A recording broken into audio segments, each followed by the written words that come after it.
10 साल के पहले महिलाएं खुले में शौच जाती थी, डर लगता था, उनके साथ घटनाएं होती थी। आज घर घर शौचालय बना हुआ है। देहात में किसी कॉलोनी जो ना जिसका पक्का बना हुआ है सर उसी के जो ना दिया है, जिसका कच्चा है वो झोपड़ी में पड़ रहा है। आज यही अमेठी की जनता राहुल गांधी के लिए अनशन पे बैठी थी कि राहुल भैया आ जाओ, बुला रही थी, लेकिन अगर उनका घर समझते तो रायबरेली क्यों भगे। उन्होंने स्मृति ईरानी से लड़ना जरूरी नहीं समझा है, ना उस बराबर। स्मृति ईरानी उनके बराबर की नहीं है कि वो लड़ेंगे स्मृति ईरानी से आके। कोई तो ये नहीं है कि मतलब बीजेपी में केवल हिंदू जो है पा रहा है और जो है मुसलमान उससे वंचित है। क्या मन बनाया है आपने इस बार? क्या लग रहा है 2024 में किसका पलड़ा ज्यादा भारी है? मोदी जी आ रहे हैं, उसमें कोई शक ही नहीं है। कोई मुकाबला नहीं है? कोई मुकाबला नहीं है, क्योंकि जो ये लोग यहाँ अस्पताल की बात करें, मैं उनको बताना ये चाहता हूँ, यहाँ पर जेएनएम में महिला जो है खुलने चल रहा है, उसमें जो है बालिकाओं के लिए अच्छा सा एक मतलब ये रहेगा कि पढ़ाई के क्षेत्र में जो भी जेएनएम करना चाहते हैं उसके कोर्सेज हैं, यहाँ पे आएंगे, लोगों को यहाँ से कुछ सीखने को मिलेगा, अपना आगे के लिए नौकरी के लिए अच्छा प्रोग्रेस होगा।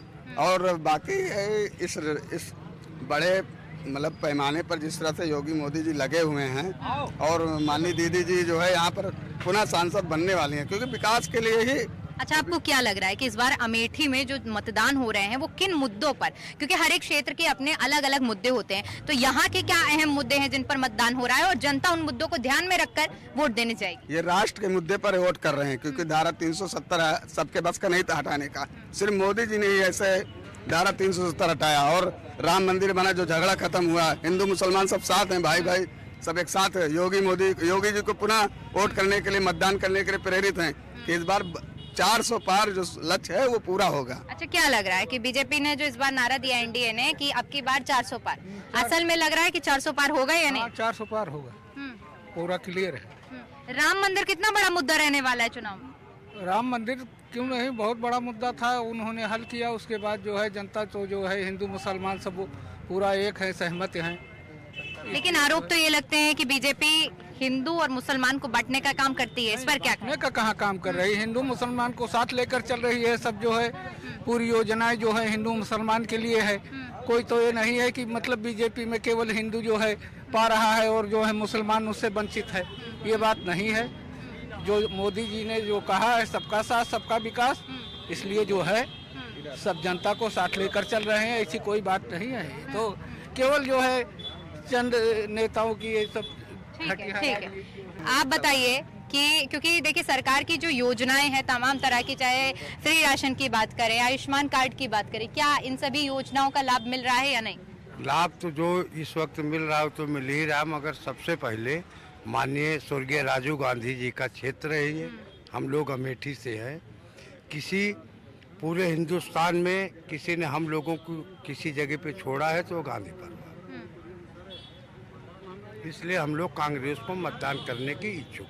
अच्छा, तो आपको क्या लग रहा है, क्योंकि आप तो जिस तरह बता रहे हैं कि आप इच्छुक हैं, ज्यादा विकास अगर कांग्रेस के कार्यकाल की बात करें तब हुआ है या अब जब क्योंकि स्मृति ईरानी रही है इस कार्यकाल में हुआ है, किसमें आप मान रहे हैं? नहीं, राहुल गांधी से तब विकास हुआ था। अच्छा, तब विकास हुआ, क्योंकि आप समर्थन का मूड गांधी के पीरियड में जो विकास हुआ उसके बाद राहुल गांधी के पीरियड में कोनो विकास नहीं होता। ये तो 10 साल में विकास दिखाई दे रहा है जब से मोदी सरकार आई है।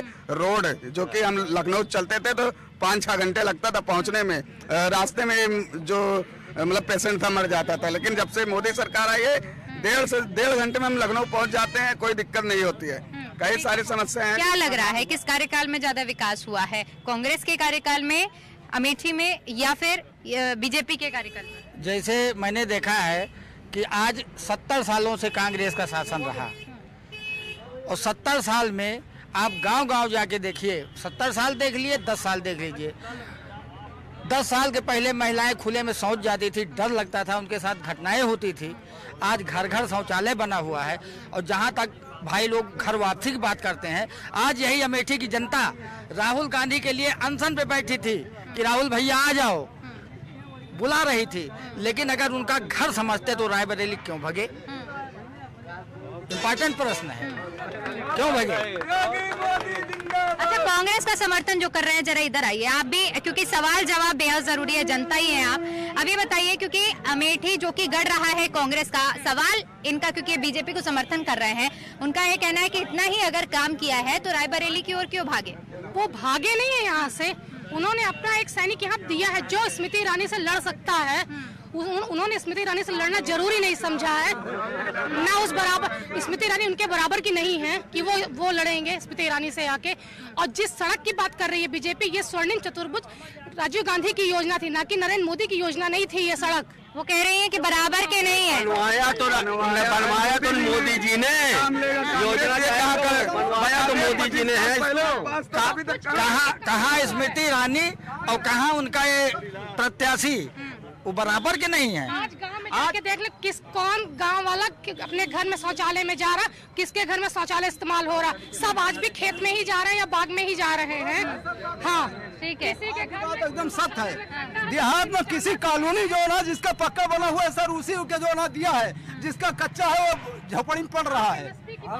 आज जो ना रास्ता नहीं, समझो जो ना देहात में कहीं गाड़ी चली जाए जो ना है, एम्बुलेंस के जाने के लिए गाड़ी नहीं है रास्ता। तो स्मृति ईरानी के काम से खुश नहीं है आप? कुछ नहीं है।